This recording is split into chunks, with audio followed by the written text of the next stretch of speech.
a gente compra algumas coisas que só quem tá lá vai saber da necessidade. Então, por exemplo, a gente tem um abrigo lá num espaço que as pessoas estavam lá desde o dia 29. Já estava lá quando a gente foi há 10 dias, mais ou menos. 10, 11 dias. E aí tem um espaço para as crianças. Quando a gente foi lá, e aí a gente estava fazendo um revezamento de segurança para as crianças também, por tudo que aconteceu. Não lá, graças a Deus. E aí a gente viu que as crianças estavam sem fazer nada. Não tinha brinquedo, não tinha nada. Estavam super entediadas. E aí no outro dia a gente pensou, vamos comprar os brinquedos. Então a gente foi lá em algumas lojas. As lojas absolutamente solistas deram super desconto pra gente. Eles estão dando para todo mundo que tá fazendo com relação a doações. Todos os lugares que a gente foi. É uma coisa incrível. E aí a gente foi lá, levou pras crianças. E aí, assim, pra quem vê, sei lá, na prestação de conta vai lá, brinquedo. Aí fala, mas como assim? As crianças precisam de comida. Gente, precisam muito mais do que só comida. Imagina você estar num lugar onde tem 15 crianças entediadas, fazendo barulho, porque elas começam a ficar loucas, correndo. Não deixam ninguém ficar quieto.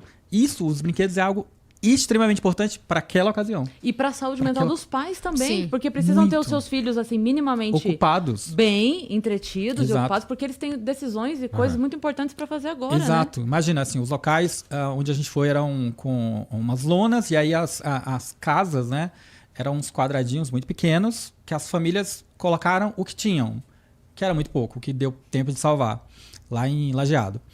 E aí tem os números lá para ter alguma aparência de casa, tem um númerozinho, tem um espacinho, mas aí não tem, por exemplo, nenhuma intimidade, nenhuma privacidade, né? Imagina, é um quadrado onde as pessoas ficam, e aí a gente começa a pensar, as pessoas perderam emprego, porque onde elas trabalhavam acabou. Não existe mais. Não existe mais. Se ela, sei lá, dentista, perdeu os aparelhos, beleza. Não tem nem ele como dentista, nem cliente para ir. Então, acabou tudo. Home office, não tem computador, não tem não internet. Tem nada. Exato. Hospitais, a gente foi em alguns lugares que as pessoas tinham sido resgatadas de hospitais, os hospitais também foram inundados. Então, perdeu equipamento. Caos.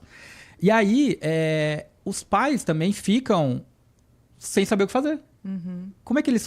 obviamente, eles estão tentando articular algumas coisas, mas muita coisa não se tem o que fazer.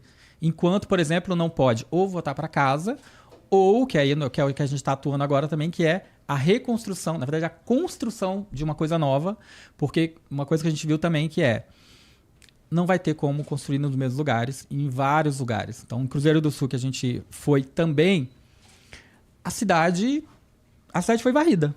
Não tem nada. E aí vai para condomínio de luxo, a lugares mais populares. Não tem mais nada, varreu tudo. Porque eu estava falando para vocês antes de a gente entrar, Canoas, a diferença é que a água subiu, e aí vai começar a baixar, e as pessoas vão começar a limpar, vão começar a fazer pintura e tudo mais. Cruzeiro do Sul e algumas outras cidades... Arrastou. Porque elas eram muito perto do rio. E aí a água subiu, e aí veio arrastando tudo. E aí se você derruba uma árvore, a água derruba a árvore leva as outras coisas. E aí as casas e tudo que estava ao redor simplesmente caiu. Não tem mais estrutura. Não tem mais saneamento básico, não tem mais cidade. Não tem mais energia, não tem nada. Então, a ideia agora é conversar com as autoridades, que eu estava falando também, que a gente está conversando com as autoridades locais, prefeito, secretário de segurança, para literalmente realocar as pessoas para outro lugar.